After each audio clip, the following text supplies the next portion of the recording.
이번에도 일본 홋카이도 상공을 지나 역대 최장거리인 3,700여 킬로미터를 비행했습니다. 북한 미사일은 평양에서 괌까지 거리보다 멀리 날아가 사거리로는 괌 타격 능력을 보여줬습니다. 태평양을 겨냥한 원거리 미사일 도발이 이어질 것으로 전망됩니다. 우리 군이 미사일 발사 6분 만에 두 발의 현무2A로 대응 사격을 했지만 한 발은 몇 초 만에 바다에 추락했습니다. 공격형 방위 시스템인 킬체인의 핵심 전력이어서 우리 미사일 성능에 대한 우려가 나옵니다. 청와대가 어제 미사일 도발 징후를 포착한 시점에 정부가 대북 지원을 검토한다고 발표한 것으로 알려지면서 논란이 일고 있습니다. 야당은 정부 내부에서 엇박자를 내는 등 안보 포기 정권이라며 공세의 수위를 높였습니다. 뉴라이트 역사관 등으로 논란에 휩싸였던 박성진 중소벤처기업부 장관 후보자가 자진 사퇴했습니다. 청와대는 인사 논란에 대해 공식 사과하고 김명수 대법원장 후보자 임명은 동의해달라고 국회에 당부했습니다. 인터넷에 배우 문성근 씨의 합성 나체 사진을 올린 사람이 5.18 민주화 운동과 김대중 전 대통령을 비하하는 글도 올린 것으로 조사됐습니다. 검찰은 이 글도 이명박 정부 당시 국정원이 미리 작성해 배포했는지 조사하고 있습니다. 유치원에서 다친 아이의 부모가 CCTV 화면을 요구하자 유치원 측이 2초가 삭제된 영상을 제공했습니다. 복원된 영상엔 아이가 바닥에 얼굴을 찍는 장면이 나와 경찰이 수사하고 있습니다. 세월호 선체 화물칸의 차량 블랙박스 영상이 공개됐습니다. 화물칸에 실렸던 차량 블랙박스 8개를 복원한 것으로 침몰 당시 상황을 입체적으로 분석하는 데 도움이 될 것으로 보입니다. 세계 태권도 본부를 자임하는 국기원에서 직원 채용에 비리가 있었다는 의혹이 제기됐습니다. 채용 면접관을 지낸 국기원 전 직원이 윗선의 지시로 지원자의 답안지를 대신 작성해줬다고 폭로했습니다.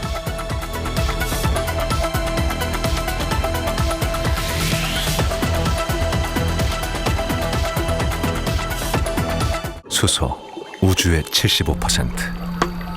그 무한한 수소로 자동차를 달리게 하다. 현대자동차. 여러분 안녕하십니까? 유엔 안보리 제재가 채택된 지 사흘 만에 북한이 탄도미사일 한 발을 또다시 발사했습니다. 정상 각도로 발사된 이번 미사일은 일본 상공을 지나 3,700km를 날아간 뒤 태평양에 떨어졌습니다. 지금까지 발사된 북한의 미사일 가운데 가장 멀리 날아간 겁니다. 오늘 첫 소식 먼저 문준모 기자입니다. 북한이 오늘 아침 6시 57분쯤 평양 순환비행장에서 동해 방향으로 탄도미사일 한 발을 발사했습니다. 지난달 29일 같은 장소에서 화성 12형을 쏜 지 17일 만입니다. 정상 각도로 발사된 미사일은 일본 홋카이도 상공을 통과해 태평양에 떨어졌습니다. 최고 고도 약 770km, 비행거리는 3,700km로 분석됐습니다. 지금까지 북한이 발사한 미사일 중 가장 멀리 날아간 것입니다. 군 당국은 비행거리로 봤을 때 중거리 탄도미사일급 이상으로 추정한다고 밝혔습니다. 이번 도발은 사흘 전 채택된 유엔 대북제재 결의안에 대한 반발로 보입니다. 북한은 유엔 결의안 채택 전 발표한 외무성 성명에서 어떤 최후 수단도 불사할 준비가 돼 있다며 미국에게 사상 유례 없는 곤혹을 치르게 할 것이라고 위협한 바 있습니다. 앞으로 태평양을 목표로 삼고 탄도로켓 발사 훈련을 많이 하여 전략 무력의 전력화, 실전화, 현대화를 적극 다그쳐야 한다고. 지난달 29일에 이어 탄도미사일을 태평양으로 두 번째 실거리 발사한 것은 앞으로도 실전 같은 도발을 계속하겠다는 의도로 보입니다. SBS 문준모입니다. 들으신 대로 오늘 미사일은 3,700km를 날아갔습니다. 평양에서 괌까지 거리가 3,400km 정도니까 방향을 오늘처럼 동쪽이 아닌 남쪽으로 쐈다면 미군의 증원기지가 있는 괌도 타격할 수 있다는 뜻입니다. 북한 미사일 도발이 이제는 태평양을 겨냥한 원거리 도발로 확대되는 모양새입니다. 계속해서 김웅수 기자입니다. 북한이 지난달 29일 발사한 화성 12형은 일본 홋카이도 상공을 지나 2,700km를 날아간 뒤 태평양에 떨어졌습니다. 미군 증원 기지가 있는 괌을 겨냥한 것이라는 점을 분명히 했지만 평양에서 3,400km 떨어진 괌에는 못 미치는 수준이었습니다. 침략의 전초기지인 괌도를 견제하기 위한 의미심장한 전주곡으로 된다고 하시면서 하지만 17일 만인 오늘 다시 쏘아 올린 미사일은 괌을 타격하고도 남을 거리인 3,700km를 날아갔습니다. 그동안의 괌 타격 위협이 결코 허언이 아니라는 점을 입증한 겁니다. 오늘 미사일이 화성 12형이라면 같은 미사일의 사거리를 1,000km나 느려 쐈다는 점에서 적어도 중장거리급 미사일만큼은 자유자재로 통제할 수준에 오른 것으로 보입니다. 북한은 여기서 멈추지 않을 것이란 점을 분명히 했습니다. 절대로 우리 핵무기 로켓도 협상탁에 올려놓지 않고 또 이제 핵무력 강화의 길에서 한시도 물러서지 않는다. 북한이 강력한 조치들을 연속적으로 취하겠다고 공언한 만큼 조만간 추가 도발이 이어질 것으로 보입니다. 미국 본토까지 핵탄두를 실어 나를 수 있는 화성 14형의 실거리 발사나 발전된 형태의 잠수함 탄도미사일인 북극성 3형의 시험 발사가 다음 차례가 될 가능성이 높습니다. SBS 김웅수입니다. 우리 군 당국은 오늘 발사된 미사일이 북한이 괌을 포위 사격하겠다고 했던 화성 12형인 걸로 보고 있습니다. 지난달 29일 일본을 넘어 태평양에 떨어졌던 그 미사일입니다. 북한은 지난 4월 5일 화성 12형을 처음 쏜 이래 오늘까지 모두 11번 탄도미사일을 시험 발사했는데 그 가운데 절반이 넘는 6번이 이 화성 12형이었습니다. 북한이 이렇게 화성 12형 발사에 전념하는 의도가 뭔지 김수영 기자가 분석했습니다. 오늘 북한이 쏜 미사일을 화성 12형으로 추정하는 이유는 단분리와 사거리 때문입니다. 오늘 미사일은 단분리가 한 차례된 것으로 알려졌는데 1단 추진 미사일인 화성 12형은 1단 추진체에서 탄두가 분리될 때 딱 한 차례 단분리가 이루어집니다. 미사일은 3,700km를 날아갔는데 화성 12형의 최대 사거리는 5,000km로 추정됩니다. 북한은 지난 4월 5일 화성 12형을 처음 시험 발사한 뒤 오늘까지 6번이나 화성 12형을 쐈습니다. 개발을 끝내고 실전 배치를 위한 시험 발사에 집중하고 있는 모습입니다. 지난달 29일과 오늘은 북한 최대 인구 밀집 지역인 평양의 비행장에서 일본 열도위로 미사일을 날려보냈습니다. 기술적으로 신뢰도가 높은 미사일이라는 자신감에서 비롯된 것으로 보입니다. 북한 주민들도 많이 목격을 했을 것으로 생각됩니다. 그 의미는 뭐냐면 북한이 지금 개발하고 있는 탄도미사일 개발 기술의 어떤 자신감을 북한 주민들에게 보여줄 수 있고 괌 포위 사격까지 예고했던 북한은 실제 타격 능력이 있다는 점을 과시하며 미국을 압박하려는 것으로 분석됩니다. SBS 김수영입니다. 문재인 대통령은 이런 상황에서는 북한과 대화가 불가능하다고 밝혔습니다. 그러면서 북한이 도발하면 재기불능으로 만들 힘이 우리에게 있다고 힘주어 말했습니다. 정유미 기자입니다. 북한의 미사일 발사 1시간쯤 뒤인 오전 8시, 문재인 대통령은 국가안전보장회의 NSC 전체 회의를 주재했습니다. 문 대통령은 유엔 안보리 결의를 무시하고 도발한 북한을 절대 좌시하지 않겠다며 지금은 북한과 대화 국면이 아니라고 못 박았습니다. 이런 상황에서는 대화도 불가능합니다. 국제사회의 제재와 압박이 한층 더 옥죄어질 것입니다. 북한이 대화의 길로 나올 수밖에 없도록 국제사회와 힘을 합쳐 단호하고 실효적인 대응 조치를 강구하겠다고 밝혔습니다. 이번 안보리 결의안에 담긴 대북 원유 공급 제한 폭을 확대하거나 중단까지 추진하겠다는 의지로 읽힙니다. 군에게는 EMP탄과 생화학 무기 등 새로운 유형의 위협에 대한 대비를, 외교부엔 안보리 결의의 철저한 이행을 위한 역량 집중을 지시했습니다. 북한이 우리와 동맹국을 향해 도발해올 경우 조기에 분쇄하고 재기불능으로 만들 수 있는 힘이 있습니다. 문 대통령은 아베 총리와 전화통화에서 대북 제재를 강화해 나가되 우발적 충돌이 발생하지 않도록 두 나라가 상황을 안정적으로 관리해 나가기로 했습니다. 청와대는 이례적으로 대응 과정도 구체적으로 공개했습니다. 발사 24시간 전 징후를 포착했고 이를 보고받은 문 대통령은 북한 도발 시 군의 즉각적인 대응 사격을 사전에 제거했다고 설명했습니다. SBS 정유미입니다. 북한이 오늘 아침 미사일 도발을 하자마자 우리 군은 곧바로 현무-2 미사일을 쏴서 무력 시위에 나섰습니다. 이 탄도미사일인 현무-2는 이렇게 A형, B형, C형이 있는데 오늘은 사거리 300km인 A형 2발을 쏴서 대북 응징 능력을 보여주려고 했습니다. 그런데 이 두 발 가운데 한 발이 발사한 지 몇 초 만에 공중 폭발했습니다. 그 이유가 뭔지 김태훈 국방전문 기자가 취재했습니다.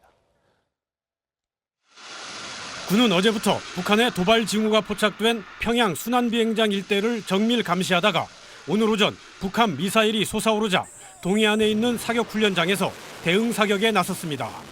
북한이 미사일을 쏜 지 6분 만인 오전 7시 3분쯤 현무-2A 국산 지대지 탄도미사일 두 발이 250km 떨어진 목표물을 향해 솟구쳤습니다.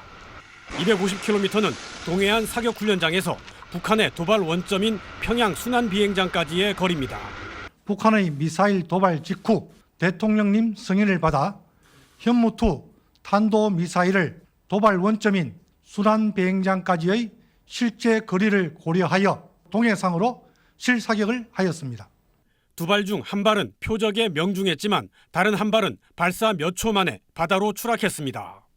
현무-2A는 2012년에 실전 배치된 전략무기로 실전 배치 이후 발사에 실패한 것은 이번이 처음입니다. 현무-2A보다 사거리가 긴 현무-2B와 현무-2C는 발사 횟수가 많진 않지만 발사에 실패한 적은 없는 것으로 알려졌습니다.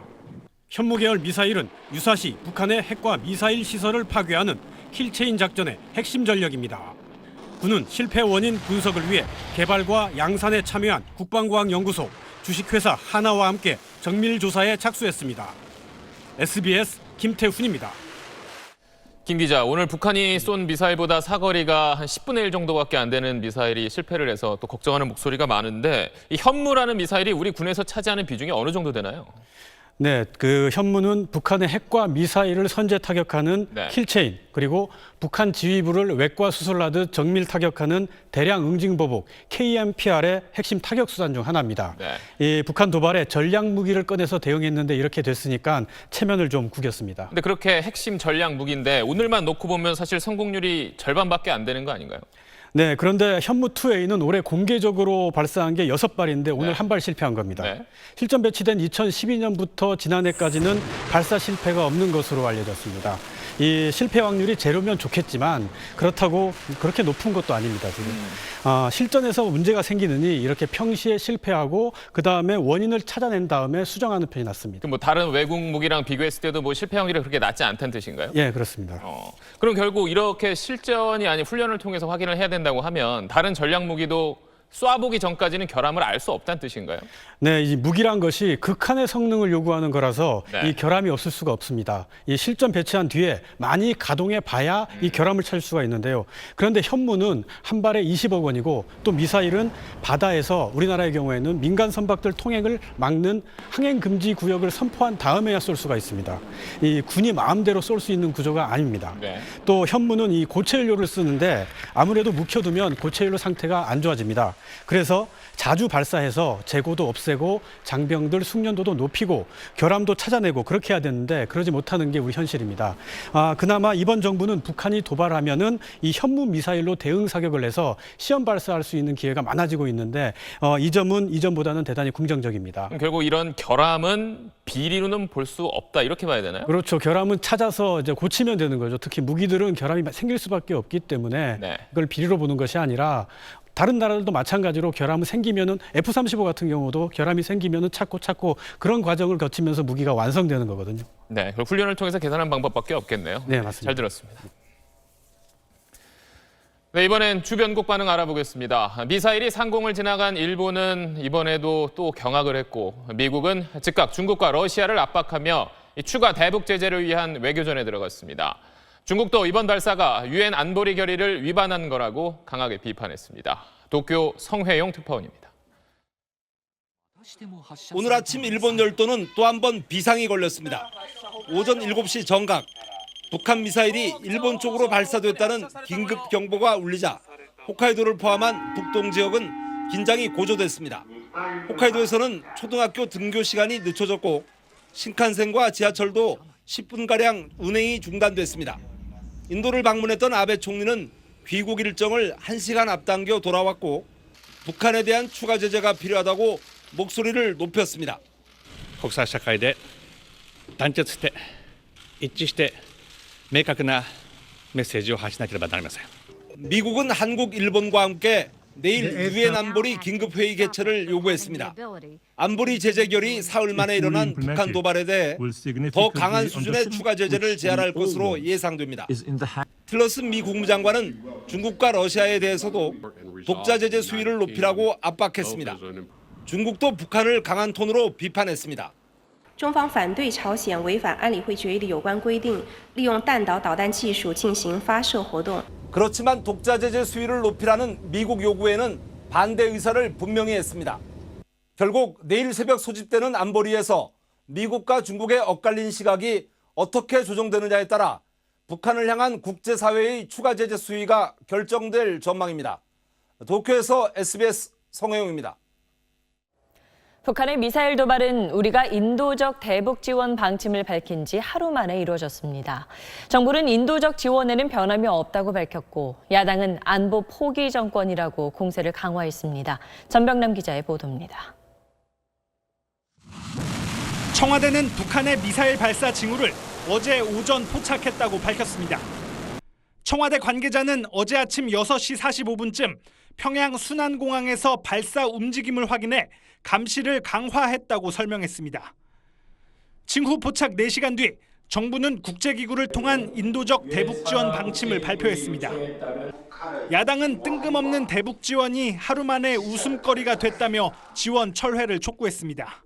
안보 무능이라는 말도 사치스럽습니다. 안보 포기입니다, 포기.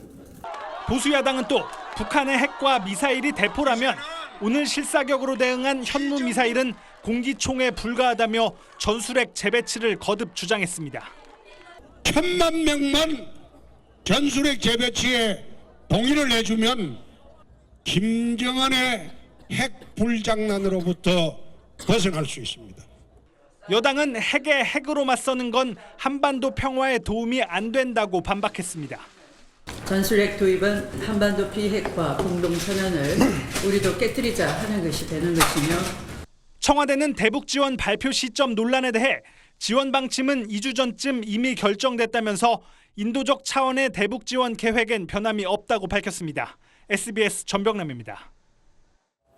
문재인 대통령이 한반도 전술핵 재배치에 반대 의견을 직접 밝힌 가운데 매티스 미 국방장관도 핵무기의 위치는 중요하지 않다며 같은 취지의 발언을 했습니다. 일단 논란의 확산을 막는 쪽으로 한미 두 나라의 공감대가 모아지는 분위기입니다. 워싱턴에서 손성민 특파원입니다. 매티스 미 국방장관이 400여 기의 대륙간 탄도 핵미사일이 보관된 미 공군 기지를 방문했습니다. 미국은 충분한 핵전력과 핵전쟁 억제력을 갖고 있다며 적국의 핵무기 공격은 자살행위나 마찬가지라고 언급했습니다. 6차 핵실험 직후 내놓았던 북한 절멸 발언의 현장판 경고입니다. 매티스 장관은 한반도의 전술핵 재배치를 고려하고 있느냐는 질문엔 미국의 핵무기 위치는 중요하지 않다고 답했습니다. 핵우산 제공으로도 대북 억지력을 확보할 수 있다는 뜻으로 한반도 전술핵 재배치에 부정적인 입장을 내비친 것으로 풀이됩니다. 전날 전술핵 재반입에 동의하지 않는다고 한 문재인 대통령의 CNN 방송 인터뷰와 같은 맥락입니다. 미 국무부도 전술핵 재배치를 요청하기 위해 워싱턴을 방문 중인 자유한국당 의원들에게 한반도 비핵화 원칙을 들어 반대 의사를 밝혔습니다. 조셉 뮨하고 엘리엇 강을 연달아 만났는데 이분들 얘기는 전술핵 재배치에 대해서는 미국 국무부 입장을 그대로 하면서 부정적으로 이야기를 했습니다. 한미 두 나라 정부 모두 지금 국면에 전술핵 논의가 확산되는 게 부담스러운 건 분명해 보입니다. 하지만 북한이 도발을 멈추지 않는 한 언제든 다시 수면 위로 올라올 수 있다는 데 고민이 있습니다.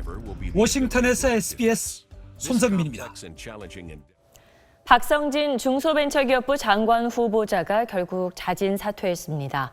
청와대는 인사 논란에 대해 공식 사과하고 대법원장 임명은 동의해달라고 국회에 호소했습니다. 보도에 정영태 기자입니다. 박성진 장관 후보자는 기자들에게 보낸 입장문에서 국회 결정에 따르겠다는 자신의 말에 책임을 지고 사퇴한다고 밝혔습니다. 인사청문회 실시 나흘만, 부적격 청문 보고서 채택 이틀 만입니다.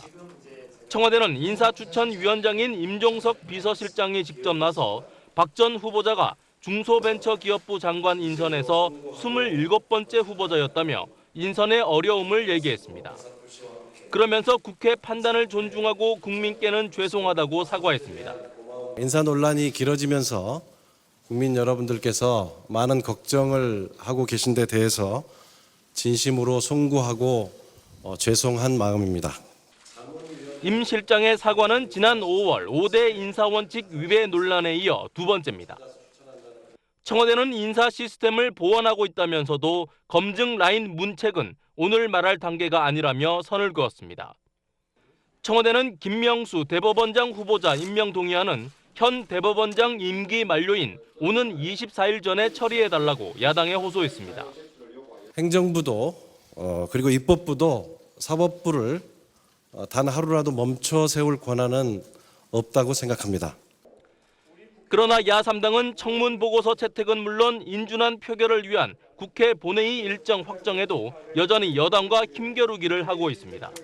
SBS 정영태입니다. 이명박 정부 시절 국정원이 블랙리스트 문화예술인뿐만 아니라 5.18 민주화 운동과 김대중 전 대통령을 비하하는 글과 사진을 인터넷에 올린 정황이 포착됐습니다. 검찰은 선거를 앞둔 때 국정원이 이런 게시물로 영향을 미치려 했는지 자세히 들여다볼 방침입니다. 윤나라 기자입니다. 지난 2011년 한 인터넷 카페에 게시된 글입니다. 5.18 민주화 운동이 대한민국이 망하길 기원한 몹쓸 짓이었다며 극우 인터넷 사이트에서 주로 쓰는 호남 지역 비하 표현까지 사용했습니다. 또 김대중 전 대통령을 조롱하는 내용의 사진도 같은 게시판에 올라왔습니다. 이 글과 사진을 올린 사람은 배우 문성근, 김여진 씨의 합성 나체 사진을 인터넷에 올린 사람과 동일한 아이디를 쓴 것으로 나타났습니다. 합성 나체 사진은 국정원이 계획한 것으로 국정원 개혁위 조사 결과 드러난 바 있습니다. 때문에 검찰은 특정 지역과 전직 대통령을 비하한 이 글도 국정원이 지역 감정을 조장해 선거에 이용하려 한 것은 아닌지 의심하고 있습니다. 원세훈 전 원장 재임 시절 정부 비판 성향을 보인다는 이유로 국정원에서 퇴출 압력을 받은 연예인들은 집단 소송 준비에 나섰습니다. 소송 대상자는 정부와 이명박 전 대통령, 원 전 원장입니다. 자기와 생각이 다르다고 해서 밥줄을 끊어버린 거니까 이건 폭력, 국가 폭력인 것이고 반헌법적인 범죄 행위다 이렇게 생각이 들어서. 민변 변호사들을 중심으로 변호인단을 꾸린 가운데 국정원 댓글 사건을 지휘하다 혼외자 논란으로 사임한 최동욱 전 검찰총장도 합류를 검토하고 있습니다. SBS 윤나라입니다. 세월호 화물칸에 실렸던 차량의 블랙박스 영상이 복원됐습니다. 침몰 당시의 상황이 담겨 있어 진상을 규명하는 데 도움이 될 것으로 보입니다. 권난 기자입니다. 지난 2014년 4월 16일 침몰한 세월호, 당시 차량이 적재돼 있던 화물칸의 모습입니다. 미동도 느껴지지 않던 화물칸. 앞에 있던 화물차들과 저 멀리 2층에 있던 승용차들이 갑자기 오른쪽으로 기울어집니다. 8시 55분이라고 적힌 시각, 강한 불꽃과 함께 소형 차량 한 대가 튕겨나와 천장에 부딪힙니다. 1분쯤 뒤엔 멀리 트윈데크 쪽에서 바닷물이 차들기 시작하더니 순식간에 바닷물이 쏟아져 들어옵니다. 이 장면을 끝으로 영상은 끊겼습니다. 좌현 벽 쪽, 화물 충돌음이 들리더니 멀리서부터 차량이 연쇄적으로 밀려 넘어집니다. 곧이어 좌측 벽에 강하게 부딪히고 선체를 뚫고 들어온 바닷물이 차량을 덮칩니다. 이 화면은 세월호 선체조사위가 복구한 화물칸 차량의 블랙박스 영상입니다. 수색 과정에서 입수한 차량 블랙박스 영상 가운데 지금까지 8개를 복원하는 데 성공했습니다. 화면 시각 등은 실제 상황과 다소 오차가 있어 보이지만 블랙박스 영상이 향하는 방향이 각기 달라서 침몰 당시 C데크의 전체 상황을 파악할 수 있을 것으로 기대됩니다. 기울어지는 속도와 방향 그리고 복원력이 작용했는가 여부, 침수 과정까지 구체적으로 다 있기 때문에 원인을 규명하는데 굉장히 소중한 자료가 될 거라고 보고 있습니다. 세월호 선체조사위원회는 이 영상의 정밀 분석을 토대로 과학적인 사고 원인 규명에 집중할 계획입니다. SBS 권란입니다. 우리 땅에 정착한 탈북자들의 주소나 전화번호 같은 개인정보가 건당 30만 원 정도에 거래됐습니다. 탈북 브로커에게 돈을 받고 정보를 넘긴 사람은 통일부에서 하나원을 관리했던 공무원이었습니다. 강청원 기자의 단독 보도입니다. 지난 2009년 탈북해 하나원을 거쳐 한국에 정착한 탈북자 A씨. 그런데 탈북 브로커가 탈북을 도와준 비용을 내놓으라며 느닷없이 집으로 찾아왔습니다. 탈북자들의 한국 내 주소나 전화번호는 모두 보안 사항입니다. 검찰 조사 결과 통일부에서 남북 교류 업무를 담당하는 6급 직원 이모 주무관이 탈북 브로커에게 돈을 받고 탈북자들의 개인정보를 넘긴 겁니다. 한 명당 30만 원 정도씩 모두 1,475만 원을 받고 48명의 주소와 전화번호를 넘겼습니다. 이 주무관은 탈북자 교육기관인 하나원에 근무했던 경험을 바탕으로 탈북자 개인정보를 빼낸 것으로 확인됐습니다.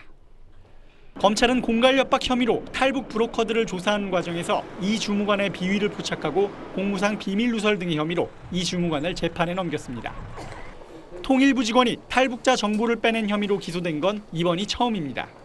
다른 주소에 유출이라든가 다른 신변의 안전에 위험이 되는 요소는 없었는지를 철저히 점검해야 합니다. 통일부는 지난 11일 이 주무관을 직위 해제하고 중앙징계위에 회부했습니다. SBS 강청원입니다. 다음 소식입니다. 대전의 한 아파트에서 입주자 대표 자리를 놓고 다툼이 벌어졌는데 애꿎은 경비원들이 2주 넘게 월급을 받지 못하고 있습니다. 참다 못한 경비원들은 월급을 볼모 삼지 말라며 시위에 나섰습니다. DJB 김성민 기자입니다. 1,600여 가구가 사는 대전의 한 아파트 단지입니다. 이 아파트에서 일하는 경비원과 청소 노동자 등 70여 명은 1억 원에 가까운 지난달 봉급을 2주가 넘도록 받지 못했습니다. 곧 추석인데 당장의 생활비조차 걱정입니다. 우리들은 봉급 못 받으면 고통을 받는 거죠. 갑자기 이제 돈이 안 들어오니까 건강돈이라든지 명절에 다가오는데 준비도 해야 되고. 이렇게 된 건 아파트 전현직 입주자 대표 사이에 발생한 갈등입니다. 최근 아파트 입주자 대표가 임기를 채우지 못하고 해임됐는데 새 대표에게 대표 직인을 넘겨주지 않아 임금이 체불된 겁니다. 전 입주자 대표는 해임 사유와 절차가 정당하지 못하다며 반발하고 있습니다. 해임 절차가요. 선거관리위원 구성도 정족수가 부족하고 해임 사유가 되지 않는데 해임을 강행을 했고. 현 입주자 대표 측은 전 대표를 업무방해죄로 경찰에 고소했습니다. 일단 10여 명에 이르는 청소 노동자는 용역업체 측에서 임금을 지급하기로 했지만 50여 명의 경비원들은 소속된 업체가 달라 이마저도 어려운 형편입니다. 여기에다 법적 분쟁이 해결되려면 최소한 몇 개월은 더 걸릴 것으로 보여 경비원들의 고통이 커지고 있습니다. TJB 김성민입니다. 7m 높이 화물선에서 바다로 뛰어내린 뒤에 1km를 헤엄쳐 우리나라에 몰래 들어온 베트남 남성이 붙잡혔습니다. 선원 자격증 따고 서해안 밀물 썰물까지 공부하면서 1년 동안 치밀하게 미립국을 준비했는데 거기에는 사연이 있었습니다. 원종진 기자입니다. 칠흑같이 어두운 밤바다에서 한 남성이 무트로 올라옵니다. 철조망을 넘어 도로로 나온 남성은 택시를 타고 어디론가 향합니다. 택시에서 내리자 목적지를 향해 황급히 뛰어가는 남성. 베트남인 31살 N씨가 미립국해 경기도 화성에 있는 아내 집으로 숨어드는 모습입니다. 지난 2011년부터 우리나라에 머물던 N씨는 지난해 9월 체류 허가 기간이 지나 베트남으로 강제 추방됐습니다. 2015년 따라 들어온 아내는 그대로 한국에 남아있던 상황. N씨는 한국으로의 미립국을 결심하고 화물선 선원으로 취업했습니다. 화물선이 충남 당진항에 정박한 틈을 타 7m 아래 바다로 뛰어내린 뒤 들키지 않기 위해 근처의 안선포군까지 1km를 헤엄쳐 무태 다다른 것으로 조사됐습니다. 베트남 현지에 딸아이가 하나 있더라고요. 베트남에 좀 생활이 좀 어렵다. 한국이 좀 자유롭고 돈을 많이 준다.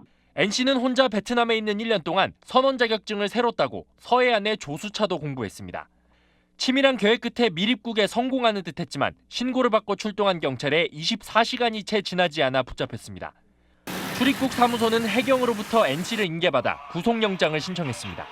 SBS 원종진입니다. 세계 태권도의 본부라고 자부하는 국기원에서 직원 채용 과정에 비리가 있었다는 의혹이 제기됐습니다. 국기원 전 직원이 윗선의 지시를 받고 지원자 한 명을 합격시키기 위해서 답안지를 대신 작성해줬다고 털어놨습니다. 김기태 기자가 취재했습니다.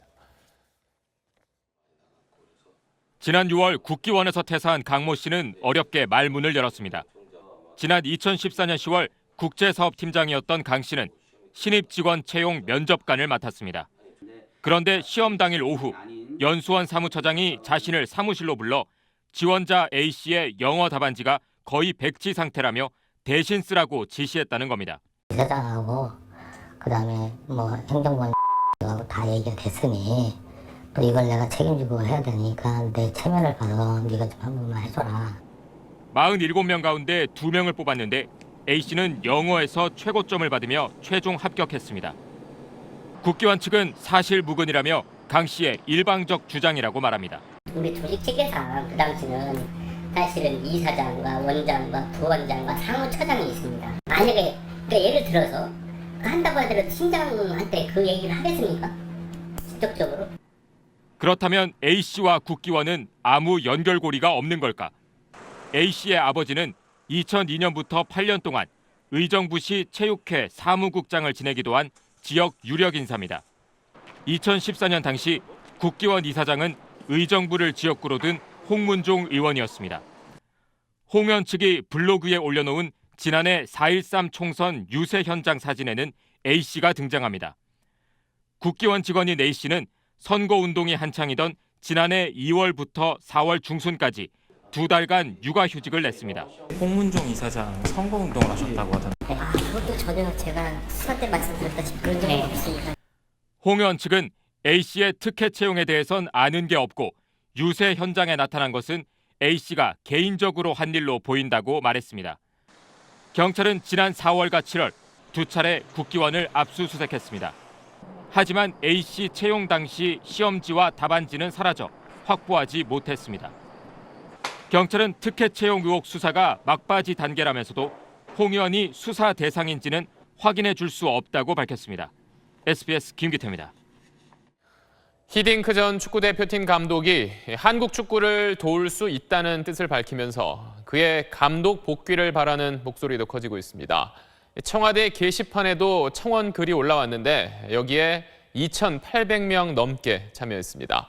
15년 만에 우리가 70대 노 감독을 다시 찾는 이유, 김관진 기자가 분석해봤습니다. 주로 굵직한 정치사회 관련 글이 올라오는 청와대 게시판에 히딩크 감독의 축구대표팀 복귀를 원한다는 내용의 청원글이 올라와 있습니다. 2,700명이 넘는 사람들이 청원에 동참하는 뜻을 나타냈습니다. 히딩크 감독이 분명히 장점이 있다고 생각해가지고 오시면 다시 한국 축구가 그동안 많이 고여 있었던 한국 축구를 바꿀 수 있지 않을까. 다시 돌아왔으면 좋겠어요. 2002년도에 4강까지 올렸던 감독이기도 하니까. 신태용 감독의 유임을 바라는 여론도 적지 않습니다. 하지만 히딩크 감독의 복귀를 바라는 사람들은 히딩크 감독이 학연 지연을 배제해 대표팀 실력을 더 높이고 최근 부진 원인으로 꼽히는 해외파와 국내파 갈등도 해소할 수 있을 것으로 기대하고 있습니다. 최근 대한축구협회 전현직 임원들의 비리 수사 등으로 땅에 떨어진 축구계에 대한 신뢰 회복도 노릴 수 있습니다. 그동안 누적되어 온 불신이 있는데 이것을 국민청원 게시판이라고 하는 직접 민주주의의 어떤 장치를 통해서 사람들이 자신의 욕구를 표출하고자 하는 것이죠. 하지만 대한축구협회는 히딩크 감독에게 조언을 구할 사항이 있으면 기술위원회와 신태용 감독과 협의하겠다고 선을 그었습니다. SBS 김관진입니다. 아이가 유치원에서 넘어져서 다쳐왔는데 유치원에서는 아이가 혼자 놀다가 다쳤다면서 부모에게 당시 CCTV 영상을 보여줬습니다. 그런데 정작 가장 중요한 2초가 사라진 상태였습니다. 어찌된 일인지 김혜민 기자가 취재했습니다. 3살 A군은 지난 3월 유치원에서 입 안을 다쳤습니다. 담당 교사는 A군 어머니에게 아이가 혼자 넘어져 다쳤다고 설명했습니다. A군 어머니는 유치원 CCTV 영상을 요구했고 휴대전화로 촬영한 영상을 받았습니다. 교사가 카펫을 들어 접자마자 카펫 위에 있던 남자아이가 고개를 든 채 맨 바닥에 엎드려 있습니다. 여러 번 보니까 선생님 집을 당기는 것 같은 느낌이 들어서 선생님 왜 아이가 있는데 아무리 죄지 없이 당겼냐 그랬더니 어머님 아니에요 절대 아니에요. 아이가 넘어지는 과정이 삭제된 것 같아 원본 영상을 보여달라고 하자 유치원 측은 이번엔 실수로 모두 삭제됐다고 말했습니다. A군 부모는 유치원 측에 영상 복원을 강력히 요구했고 사고 당시 영상 전체가 복원되면서 아이가 바닥에 얼굴을 찢는 사라진 2초도 드러났습니다. 담당 교사는 전체 영상 삭제는 실수였고 처음 영상을 부모에게 보낼 때 부분 삭제도 하지 않았다는 입장입니다.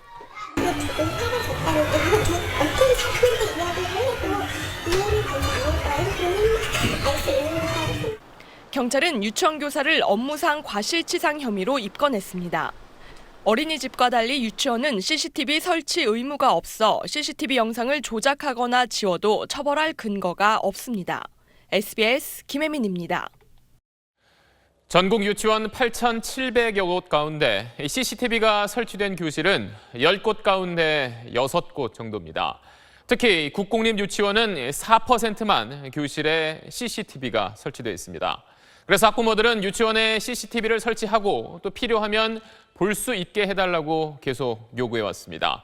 그래서 교육부가 최근 유치원 CCTV 설치와 열람 기준을 새로 만들었는데 근본적인 대안이 되지 못하고 있다는 평가입니다. 한상우 기자입니다. 유치원 교사가 5살밖에 안 된 원생을 마구 폭행하는 장면입니다. 최근엔 원장 수녀가 유치원생을 험악하게 대하는 CCTV 화면이 공개되기도 했습니다. CCTV는 폭행을 입증하는 최선의 수단이지만 전국 유치원의 40%는 교실에 CCTV가 없습니다. 어린이집과 달리 CCTV 설치가 의무가 아니기 때문입니다. 요즘은 CCTV는 거의 필수 아닌가요? 필요한 순간에는 원할 때는 열람할 수 있으면 좋겠어요. 최근 교육부가 마련한 지침입니다. 교사와 학부모가 동의할 경우만 교실에 CCTV를 설치할 수 있게 했습니다. 앞으로는 이렇게 유치원에 CCTV가 설치된 사실을 안내해야 하고 관리 책임자도 명시해야 합니다. 마음대로 삭제하거나 조작하지 못하게 하겠다는 취지입니다. 화면도 30일은 보관해야 합니다. 문제는 CCTV 설치가 양측 동의를 전제로 해 의무 규정이 아니라는 겁니다. 게다가 학부모 열람도 원생이 다쳤거나 지속적인 학대가 의심될 때로 정했고 원학끼리의 다툼은 열람 대상에서 제외했습니다. 내용이 지나치게 두루뭉술해 학부모도 유치원 측도 불만입니다. 그때그때마다 감정이 치우쳐서 요구하는 것을 근거가 없기 때문에 명확하게 거절할 수 있는 명분이 없다는 거죠. 교육부가 1년간 준비해 처음으로 마련한 지침이지만 이래저래 실효성이 없을 거라는 우려가 커지고 있습니다. SBS 한상우입니다. 삼성전자의 새 스마트폰 갤럭시 노트 8이 오늘 판매를 시작했습니다. 그런데 배터리 폭발로 단종된 전자 갤럭시 노트 7을 샀던 일부 소비자들이 분통을 터뜨리고 있습니다. 그 이유를 한승환 기자가 취재했습니다. 삼성전자는 지난해 10월 갤럭시 노트 7 단종을 결정하면서 보상 방안을 발표했습니다. 노트 7을 반납하고 삼성의 이전 스마트폰인 갤럭시 S7이나 노트 5를 이용하다가 1년 뒤 신제품으로 바꾸면 자녀 할부금을 면제해주겠다는 내용입니다. 그런데 이 말만 믿고 이번에 노트 8 사전 예약을 하려던 35살 신동익 씨는 뜻밖의 이야기를 들었습니다. 지난해 11월 이전에 삼성 인터넷 홈페이지에서 업그레이드 프로그램에 등록을 해야만 혜택을 받을 수 있다는 겁니다. 가입을 따로 받아서 진행하는 이유가 뭐냐 이렇게 여쭤봐도 그냥 회사 방침이다. 저도 방법이 없더라고요. 신 씨는 이런 사실을 제조사와 통신사 어디에서도 안내받지 못했다며 분통을 터뜨렸습니다. 삼성전자는 갤럭시 노트 7 기기에 상단 알림을 통해 모두 8차례 공지했다고 해명했지만 인터넷에서는 비슷한 피해를 호소하는 소비자 글이 잇따르고 있습니다. 삼성전자는 미국 시장 소비자들에겐 프로그램 등록도 요구하지 않고 노트 7 구매 이력만 증명하면 최대 $425, 우리 돈 약 48만 원을 보상하고 있습니다. 중대한 결함이 발생해서 소비자가 큰 피해를 입은 상황에서 불리한 제약과 조건을 부과한다면 어느 소비자들이 그 대기업을 신뢰할 수 있겠는지. 삼성은 모든 국가에 같은 보상안을 운영할 수는 없다며 한국 소비자들에게 최선의 혜택을 제공하기 위해 노력하고 있다고 밝혔습니다. SBS 한승환입니다. 새 휴대전화를 개통할 때 소비자들은 단말기 지원금을 받거나 통신요금을 할인받는 두 가지 방법 가운데 하나를 선택하죠. 오늘부터 약정 할인율이 20에서 25%로 올라가면서 최신 폰을 구입하는 신규 가입자들은 통신료 할인을 받는 게 훨씬 유리해졌습니다. 예를 들어 갤럭시 노트 8을 사면서 6만 원대 요금제에 가입하면 25% 통신료 할인을 받는 게 단말기 지원금 받는 것보다 26만 1,000원 정도 이득입니다. 하지만 매달 빠져나가는 돈은 큰 차이가 없을 거라는데 왜 그런 걸까요? 김수영 기자가 취재했습니다. 최신 스마트폰 갤럭시 노트 8을 개통하는 소비자들의 90% 이상이 25% 요금 할인을 선택했습니다. 대략적으로 그냥 계산을 해보니까 그게 더 저렴하다고 생각되더라고요. 하지만 통신료는 내려가도 단말기 값은 올라갔습니다. 갤럭시 노트 7의 출고가는 98만 9천 원이었지만 노트 8은 109만 5천 원에 달합니다. 10만 5천 원 넘게 오른 겁니다. 6만 원대 요금제를 쓰는 고객의 경우 갤럭시 노트 7을 사용할 때는 단말기 할부금을 합쳐 매달 9만 4천 원을 냈지만 갤럭시 노트 8을 쓰면 25% 요금 할인을 받아도 월 9만 5천 원을 내야 합니다. 매달 오히려 1,000원씩 더 내는 겁니다. 더 큰 문제는 우리나라만 단말기 출고가가 좀처럼 떨어지지 않는다는 겁니다. 방송통신위원회가 갤럭시 노트 4가 출시된 해외 7개국의 평균 출고가를 조사했더니 우리나라만 처음 출고가를 그대로 유지하고 있었습니다. 정부 정책 자체가 이런 출고가 인상으로 인해서 완전히 무용지물이 되고 있다 이렇게 보는 거죠. 가계통신비를 실질적으로 줄이려면 치솟는 단말기 가격을 낮추기 위한 대책 마련이 필요하다는 지적이 나오고 있습니다. SBS 김수영입니다. 이마트에 이어 롯데마트까지 중국 사업을 접기로 하면서 중국 진출 업체들의 위기감이 커지고 있습니다.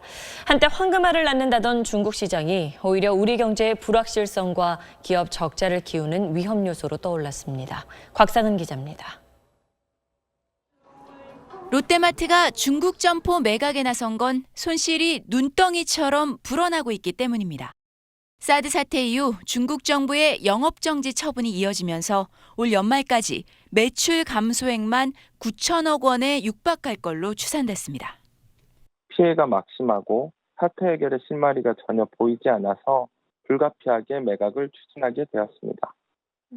K뷰티의 대표 기업 아모레퍼시픽은 지난 2분기 매출이 17.8% 떨어졌고 중국 현지화에 성공했다는 평가를 받아온 오리온도 21.2% 매출이 줄었습니다. 현대차의 경우 2분기 중국 판매 실적이 64%나 급감하면서 협력업체 도산 가능성까지 우려되는 상황입니다. 소비재 수출이 감소하고 있는데 중장기적으로 보면은 중간재 수출도 타격이 있을 것으로 우려되고 있습니다. 3월 이후 주요 항공사의 중국 노선 탑승객 수가 30% 이상 감소한 가운데 아시아나는 중국 운항 편수를 줄이고 8개 노선은 소형 기종으로 바꾸기로 했습니다. 현대경제연구원은 사드 문제가 발생시킬 우리나라의 예상 경제 손실이 10조 원을 넘을 것으로 전망했습니다. SBS 곽상은입니다. 현대차의 고급차 브랜드 제네시스가 오늘 중형 세단 G70를 공개해 뜨거운 관심을 받고 있습니다. 대내외적인 악재가 산적한 상황에서 현대차는 신차가 구원투수 역할을 해주길 기대하고 있습니다. 정현 기자가 보도합니다.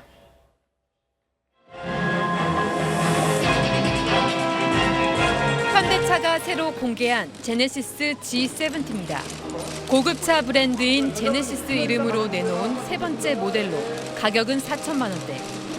G70는 벤츠 C클래스, BMW 3 시리즈 등과 중형 럭셔리 세단 시장을 놓고 한판 승부를 예고했습니다. 외상 경쟁 모델들과 당당히 겨룰 만한 압도적인 고급감을 바탕으로 중형 럭셔리 시장을 이끌어 나가리라 확신합니다. 현대차가 고급 이미지를 강조한 것은 국내외 자동차 시장의 트렌드 변화를 겨냥한 겁니다. SUV 등의 인기로 국산차 중형 세단 판매가 하향세로 접어든 반면 수입 중형 세단 시장은 성장하고 있습니다. 미국 시장에서도 중형 고급 세단에 대한 소비자 수요가 점점 늘고 있는 추세입니다. 전 세계적으로 지금 고급차 수요는 꾸준히 증가를 하고 있습니다. 이제 질적 성장을 하기 위해서는 이 고급차 시장에 진입해서 또 모델을 다양화해야 된다는 겁니다. 지난달 해외 판매량이 전년 동월 대비 10% 줄어들고 중국에서는 사드 보복 여파로 고전 중인 가운데 현대차는 이번 신차로 분위기 전환을 노리고 있습니다. SBS 정연입니다.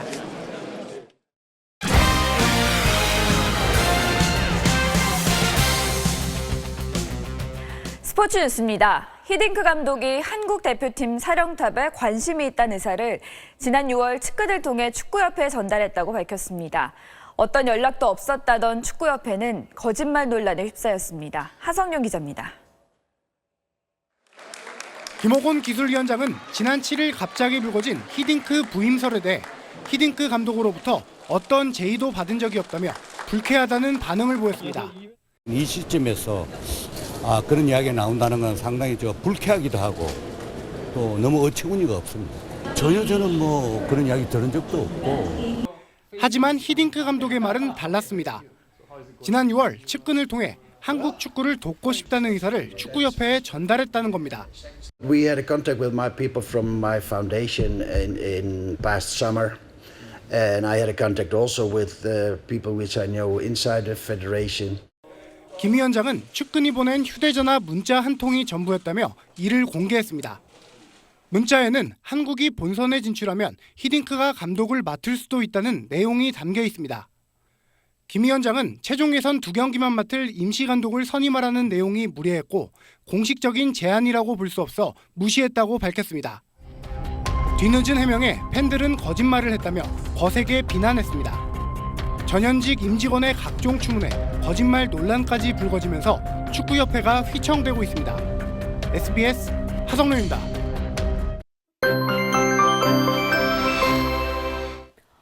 일본을 향하는 태풍 탈림은 이번 주말 남해안과 동해안에 강한 비바람을 몰고 오겠습니다. 제주와 영남 동해안 지방은 강풍을 동반한 많은 비가 올 것으로 보입니다.